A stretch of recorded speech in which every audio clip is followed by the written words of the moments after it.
Welcome to the next video as part of the first paragraph project. The first video was on poor. The second was Things in Nature Merely Grow by Yoyon Lee. The third video was Mother Mary Comes to Me by Arundhati Roy. And today I'm going to talk about the book Nation of Strangers by Ece Temelkuran. I'm sure you will love this video and you will gain lot of information. I am enjoying a lot in creating these videos and bringing all this information to you. It is helping me to understand what goes behind creating a strong opening and a strong first paragraph. I'm going to put all the links of the other videos in the comment box. Remember to subscribe to the channel because I will keep bringing many more videos that will help you in making your writing journey an amazing one and educate you a lot in improving your writing. I also bring in videos that will help you in marketing and selling your book. So let's dive in and let's begin with our next book, which is Nation of Strangers. As usual, before I open or before I read, I want to ask you a question so that when I read, you could have your own reflection and you could understand how to make your writing more powerful. So my question to you is, can a whisper be more powerful than an explosion? Listen to this paragraph and then make your mind, and later on tell me in comments what do you think. So I'm reading from Nation of Strangers. The title of the chapter is Before We Go Home. Mom, I'm not coming back home. Looking back, it wasn't all the dramatic political events that changed everything, but a minuscule whisper. It was a 1-minute phone call. Half of it was silence. But that's all it took for me in the autumn of 2016 to become homeless. How amazing and how powerfully she has expressed her journey in those 4 or 5 lines. When I read these lines, and especially the first one, Mom, I am not coming back home. As a mother, these are the most sad or the worst lines to hear from a child. They're so uneasy. They make you uncomfortable. And the author has accomplished that goal. She has made you uncomfortable and generated the curiosity. There is a sense of something that is not going to change. It is irreversible. And you wonder, why isn't she going home? What happened to her in 2016? How did just one phone call can make someone homeless? What are those political events which she's referring to, the small ones? Would I like to read? Yes, I want to read. I want to read more. And that's the reason I've finished reading. Also, I want to read more because in those 4 short sentences, the opening has created both an intimate mystery and it has generated enormous stakes. To get you deeper, let's break everything on 5 aspects that will help you to know why this opening works. The first aspect is curiosity.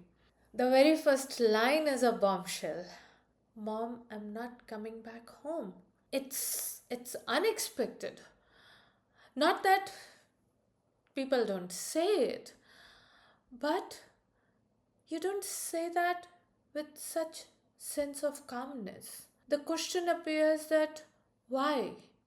For how long are you not coming back? Is this necessary? Is it important to leave home? Are you in danger? What happened? And then the paragraph adds another layer to it. It says that it wasn't all dramatic political events. Now the story is no longer personal. it has taken a different route. Something related to politics have entered the room. And then she goes on to say, to become homeless. And now the stakes have gone higher. The opening keeps widening in its frame. First, it's about home, politics, exile, homelessness, and every sentence raises a new question. And the lesson that I learned through these few lines is strong openings often expand rather than explanation. Each sentence should enlarge the reader's curiosity, and that's a marvelous talent this writer has got. Next, let's figure out how the voice has been dealt. Listen to these lines or these sentences again. Looking back, it wasn't all the dramatic political events that changed everything, but a minuscule whisper. The voice is reflective and surprising. Most memories about political disturbances normally begins with major events. Something like you will talk about protests, elections, arrests, or kind of revolution. But in these few lines, the writer has done the opposite. She just rejects the grand narrative. She says that it wasn't the history, it was a whisper. And that reversal immediately feels intelligent and actually original. So, what I learned is that voice often emerges from unexpected perspective. When you write, then ask yourself, what is everyone expecting me to say here? And then look somewhere else. Change what others are expecting you to write. Say something unexpected. The next thing that I want to discuss is the character. We don't know much about the narrator's biography. These are few lines, and we really don't know who the narrator is. But we have got to know her through several things. We know that she is retrospective. She understands the relationship between public events and private lives. And she's willing to reduce the enormous historical changes to just one small human moment.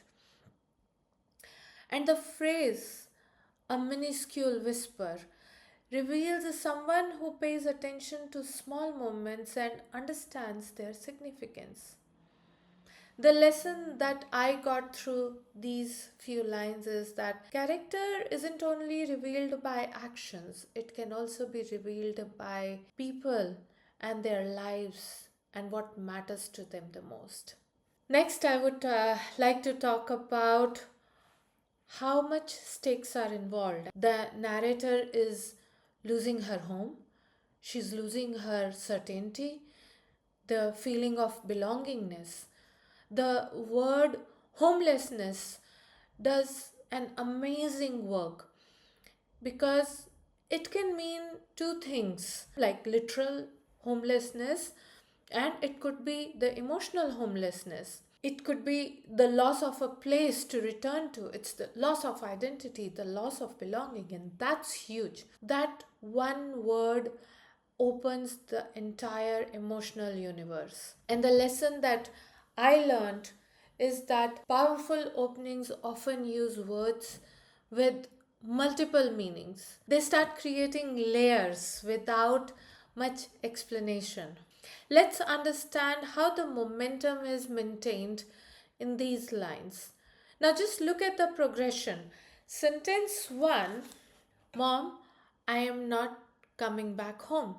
Sentence 2 talks about a whisper changed everything. And then sentence 3, 1 minute phone call. Sentence 4, homelessness. Each sentence is raising the emotional stake and it notices something else. The paragraph becomes progressive, it becomes shorter and sharper. It feels like doors are closing on her. So the momentum is coming through escalation. Every time it is becoming heavier and heavier. The lesson that I learned through this kind of writing is momentum comes from compression. Short sentences can definitely create enormous force. The next thing I want to talk about in this video is what works for me and what doesn't. If you have been with me till this point and you haven't subscribed to the channel, do it right now.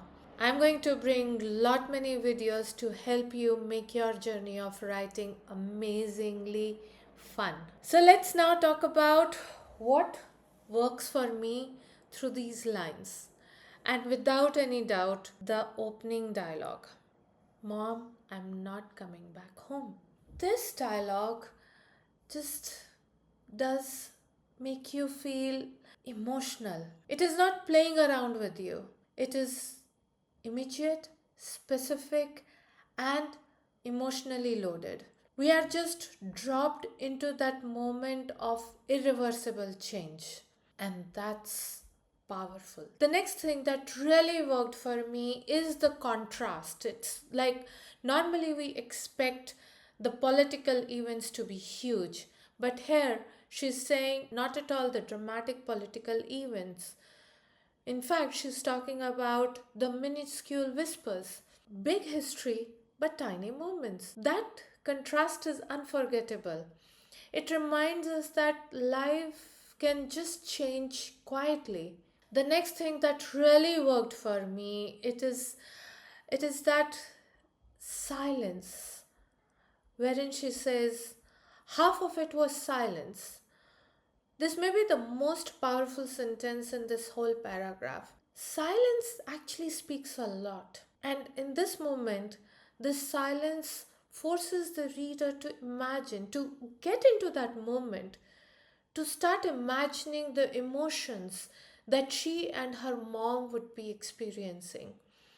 It's so strong than just saying indirect words. So, the lesson that I learned is sometimes what we omit, what we don't say, carries more weight than what we say. Now, I want to, in brief, talk about what didn't work for me. And it depends on from reader to reader. The thing that really didn't work for me, that there were some references were vague, like the political events. I've been left to that. I would have expected to know more about it. I would want to know where she is. The paragraph definitely withholds almost everything, but that's precisely what is working for this paragraph. The opening actually trusts the readers to wait, to tolerate that uncertainty. It is asking them to wait, to let her unravel all the details later.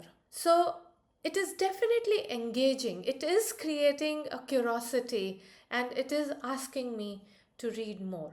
The big lesson that I learned through this kind of writing is that large themes can become meaningful through small moments. She's talking about political exile, she's talking about homelessness, she's referring to the history, to her identity, and these are huge ideas. She's starting with a daughter, a mother, a phone call, and half a minute of silence. And that paragraph proves that the readers enter into big ideas through intimate experience. That is profound for me. This is a marvelous, it's a gold piece of writing. So the writing exercise that I have brought in for you is to think of a major change in your life and don't begin with the event itself. Instead, begin with the smallest moment that signaled or that brought the change. Maybe it was a text message, it was just one sentence somebody said, or an unanswered phone call, a closing door, or a moment of silence and ask yourself, what was the whisper that changed everything for you? Thank you for watching this video. Thanks for being with me and thanks for enjoying this journey. Whatever you liked in this video or whatever was your one learning through this video, just share in comments. Tell me what helped you the most. And do tell me which kind of book you would like me to bring forward to share my learnings and to help you grow more as a writer and a reader. Keep shining and smiling. I will see you in my next video.